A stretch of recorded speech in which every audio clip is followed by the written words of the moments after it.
Hilda, 31 ans, femme de ménage dans une petite ville, portait le fardeau des épreuves avec une résilience éclatante. Enceinte de 9 mois, elle travaillait sans relâche dans l'imposant bâtiment de Monsieur Apolli, milliardaire, animé par l'espoir d'un avenir meilleur. Chaque soir, elle rentrait dans un appartement modeste partagé avec Brendan, son mari charpentier de 36 ans, dont les mains rugueuses devenaient tendres lorsqu'il tenait les siennes. Malgré leur pauvreté, leur amour brillait comme une chandelle dans l'obscurité, leur conversation empreinte de promesses d'un foyer sûr pour leur enfant à naître. La grossesse de Hilda, bien que physiquement exigeante, ne freinait pas sa détermination, chaque mouvement de son bébé était une lueur d'espoir. Brendan, malgré ses inquiétudes, rayonnait d'optimisme, jurant de construire un sanctuaire pour leur famille. Dans leur humble demeure, sous un ciel étoilé, ils tissaient des rêves d'évasion des inégalités, ignorant la tempête imminente. Le travail de Hilda l'exposait à un monde d'opulence, où elle était une observatrice silencieuse des secrets chuchotés. En nettoyant les salles grandioses, ses pensées s'égaraient vers les projets de menuiserie de Brendan, leurs rêves fragiles mais indéfectibles. Le contraste entre leur vie simple et le luxe du bâtiment était saisissant, mais la dignité de Hilda la définissait. Un après-midi humide, une tension palpable parmi le personnel laissait présager un trouble, mais Hilda, concentrée sur ses tâches, ne pouvait imaginer que son monde allait bientôt s'effondrer. Un matin ordinaire, la vie de Hilda bascula lorsque Monsieur Apolli l'accusa d'avoir volé 200 000 $. Convoqué dans son bureau glacial, le milliardaire de 55 ans, au ton venimeux, déclara que toutes les preuves pointaient vers elle. Enceinte, Hilda protesta, sa voix tremblante expliquant que son travail routinier excluait toute possibilité de vol. Mais le regard de Monsieur Apolli se durcit, son accusation scellant son exclusion. Les murmures se répandirent parmi le personnel, transformant le respect en suspicion. Escortée avec mépris, Hilda pensa à Brendan et à leur bébé, son cœur alourdi par l'injustice. L'accusation n'était pas qu'une allégation, c'était une trahison qui assombrissait son monde. Les rumeurs de son prétendu crime se propagèrent, chaque pas dans les couloirs opulents désormais chargé d'un crime qu'elle n'avait pas commis. Le temps ralentit alors qu'elle affrontait une réalité où la confiance était volée, son amour pour Brendan et l'espoir pour leur enfant éclipsé par la terreur. Le bâtiment, autrefois lieu d'observation discrète, devint le théâtre de sa chute. En partant, les paroles dures de Monsieur Apolli résonnaient, la projetant dans un avenir incertain. L'âme de Hilda brûlait d'une résolution à se battre, mais le poids de l'accusation menaçait d'écraser ses rêves fragiles, préparant le terrain pour un procès qui mettrait son esprit à l'épreuve. Le procès de Hilda se déroula dans une salle d'audience austère, ses murs froids contrastant cruellement avec ses plaidoyers passionnés. Enceinte de 9 mois, elle entra avec un espoir fragile, mais l'atmosphère était lourde de jugement. Le procureur présenta des preuves circonstancielles manipulées avec une certitude déconcertante, dépeignant Hilda comme une voleuse. Sa voix tremblante décrivit sa routine méticuleuse, mais ses mots furent ignorés, étouffés par les préjugés. Brendan, dans la galerie, serrait une photo usée de leurs jours heureux, son visage strié de larmes témoignant de leur amour. La défense plaida l'erreur, mais le regard sévère du juge offrait peu d'espoir. La salle, censée incarner la justice, devint une scène de pouvoir et de biais. Les murmures des spectateurs se muèrent en résignation alors que Hilda fut condamnée à 3 ans de prison. Le verdict, prononcé d'un ton monocorde, brisa ses rêves comme une sentence de mort. Menottée et emmenée, Hilda pensa à Brendan et à leur bébé, désormais seuls. Les murmures d'incrédulité s'évanouirent, remplacés par les lourdes portes de la prison. En cet instant, une profonde injustice s'enracina, la séparant de sa famille. Pourtant, Hilda jura de survivre, son espoir tel une braise vacillante contre le désespoir. La froideur du verdict marqua non seulement une punition, mais le début d'un combat pour la vérité, alors qu'elle entrait dans un avenir où chaque souffle était une lutte.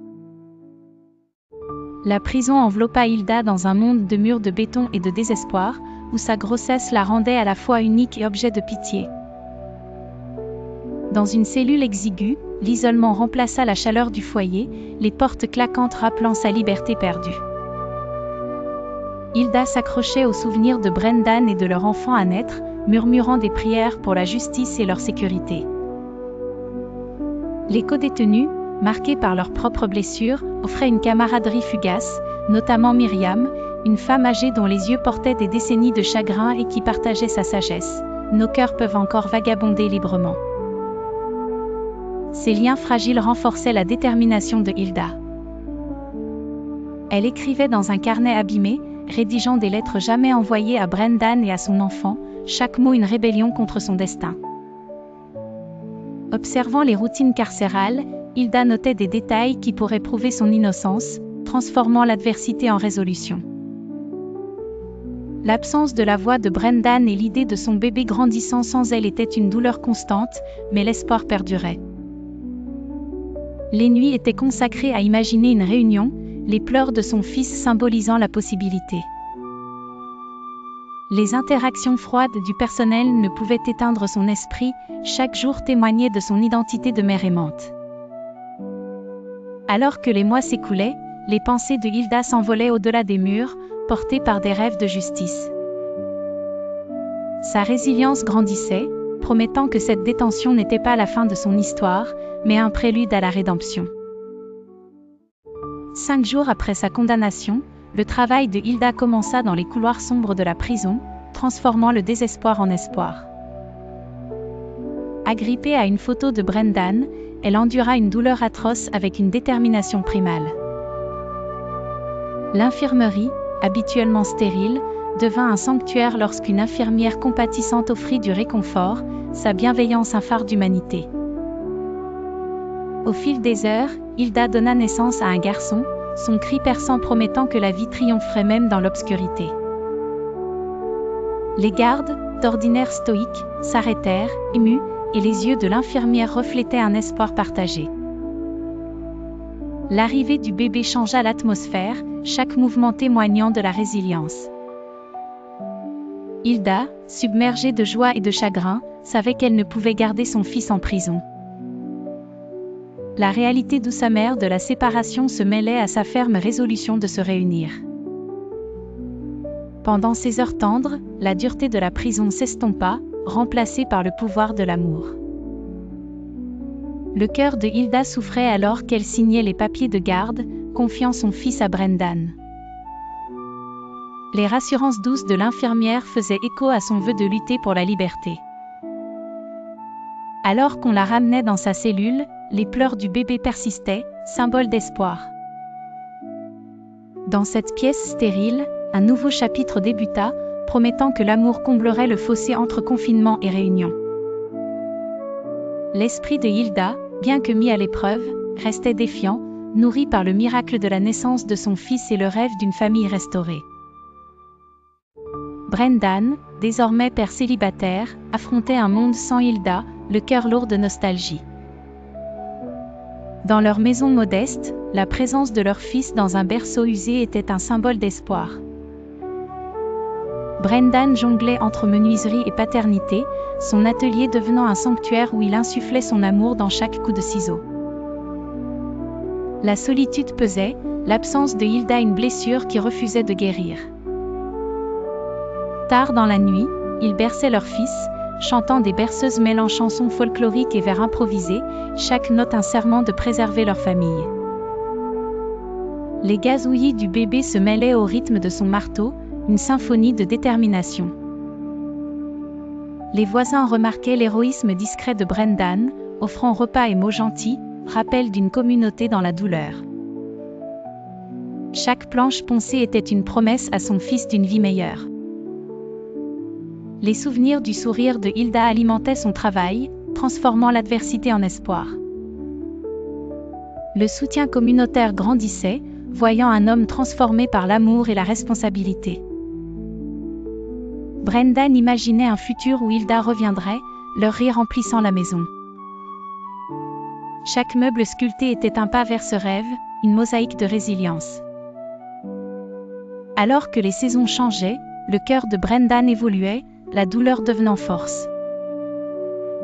La promesse d'une réunion persistait, un serment silencieux que leurs épreuves céderaient un jour à la joie de l'unité. 2 ans après la condamnation de Hilda, des fissures apparurent dans l'empire de Monsieur Apolly. En examinant ses comptes, il découvrit que son fils, Josh, avait volé les $200 000 et non Hilda. Choqué et redoutant l'effondrement de sa réputation, il tenta de dissimuler la vérité, usant de son influence. Mais un employé, accablé par l'injustice infligée à Hilda, ne put rester silencieux. Rassemblant documents et témoignages, il approcha les autorités avec une confession méticuleuse, exposant le vol de Josh et la manipulation de Monsieur Apolly. La tension envahit la demeure, le scandale menaçant de renverser le pouvoir. Les murmures de corruption se propagèrent, attisant les demandes de justice. Pour Hilda, confinée dans sa cellule, la nouvelle vague d'un lanceur d'alerte était une bouée de sauvetage, signe que la vérité émergeait. Le courage de l'employé déclencha des enquêtes, scrutant les registres financiers et révélant des failles dans la forteresse de Monsieur Apolly. La culpabilité de Josh, corroborée par les preuves, se répandit, chaque détail clouant le faux récit. L'atmosphère vibrait de changement, l'acte de l'employé étant un phare d'intégrité. Hilda, ignorant l'ampleur du scandale, ressentait un changement, son esprit porté par l'espoir. La lente marée de la vérité promettait une rédemption, le courage de l'employé résonnant au-delà de sa vie, ouvrant la voie à la justice pour remodeler le destin de Hilda. L'enquête sur le vol de Josh éclata en scandale public, les preuves exposées au grand jour. L'arrestation de Josh envoya des ondes de choc dans la communauté, démantelant le récit soigneusement construit par Monsieur Apolly. La panique du milliardaire s'intensifia, son influence échouant à contenir les retombées. Les autorités, armées des preuves du lanceur d'alerte, agirent rapidement, exposant un système qui laissait l'injustice prospérer.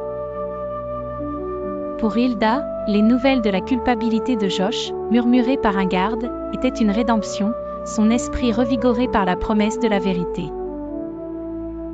Brendan, élevant leur fils seul, ressentait un optimisme prudent, l'arrestation marquant un tournant pour la justice. L'indignation publique explosa, des manifestations exigeant la responsabilité. La révélation était une victoire pour les opprimés, preuve que la souffrance de Hilda n'était pas vaine. Les leaders communautaires réclamèrent une révision des affaires, transformant le tribunal en champ de bataille pour la réforme. Monsieur Apolly, acculé, affrontait l'effondrement de son empire, sa trahison une accusation publique. Pour Hilda, chaque détail de la culpabilité de Josh était un fil de rédemption, sa cellule un espace d'espoir discret. Les ondes du scandale touchaient tous les milieux, des cercles d'élite aux foyers modestes, alors que l'appel à la justice croissait. En ce moment chargé, alors que Josh était emmené menotté, les roues de la justice tournaient, promettant la liberté de Hilda et un futur où la vérité triompherait du mensonge, sa résilience un phare pour tous. Avec l'arrestation de Josh, Monsieur Apolly dut affronter les conséquences de ses actes. Les autorités divisèrent sa fortune en 3 parts, en attribuant 2 à Hilda et Brendan en réparation de leurs souffrances. Cette décision choqua l'élite, offrant au couple une bouée de sauvetage. Brendan, bouleversé, y vit une chance de construire un avenir au-delà de la pauvreté. Dans sa cellule, Hilda apprit la nouvelle, son cœur animé par l'espoir, la richesse symbolisant la rédemption. La communauté célébra, voyant cette division comme une justice équilibrée. L'opinion publique, autrefois cynique, se tourna vers une croyance prudente en la responsabilité. Lors d'une cérémonie solennelle, les noms de Hilda et Brendan furent prononcés, leurs voix tremblantes de leurs années de lutte.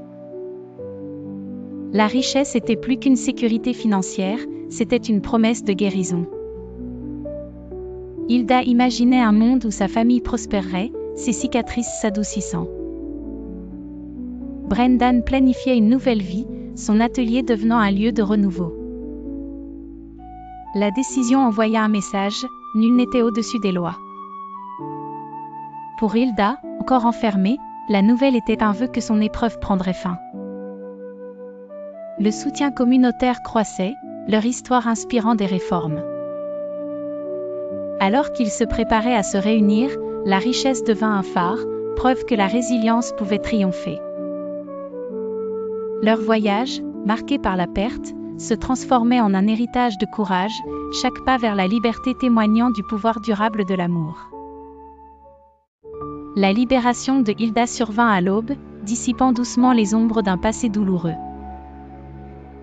Après 3 ans d'incarcération injuste, les lourdes portes de fer s'ouvrirent, libérant non seulement une femme, mais la promesse d'une réunion tant attendue. En foulant l'air frais du matin, Hilda ressentit un mélange d'espoir prudent et d'émotion brute, le monde vibrant l'accueillant. Ses pas, d'abord hésitants, la menèrent vers la maison modeste où Brendan et leur fils l'attendaient. Le chemin bordé de fleurs sauvages évoquait des souvenirs de rire, de chagrin et de la force discrète de Brendan. En voyant Hilda approcher, Brendan sentit le temps ralentir, leur étreinte faisant fondre les années de séparation en larmes et sourires. Leur fils, désormais bambin, apportait une joie contagieuse, transformant leur foyer en sanctuaire. La libération de Hilda était un triomphe, son parcours du désespoir à l'espoir une victoire pour les opprimés. La communauté célébra, leur histoire inspirant la croyance en la justice. Les mains habiles de Brendan reconstruisirent leur maison, chaque repas et rire témoignant de leur résilience. Hilda, serrant son fils, sentait ses cicatrices se fondre dans une tapisserie de survie. La richesse de Monsieur Apolli offrait la sécurité, mais leur amour était le vrai fondement. En avançant main dans la main, l'épreuve de Hilda devint un phare, prouvant que la vérité pouvait prévaloir.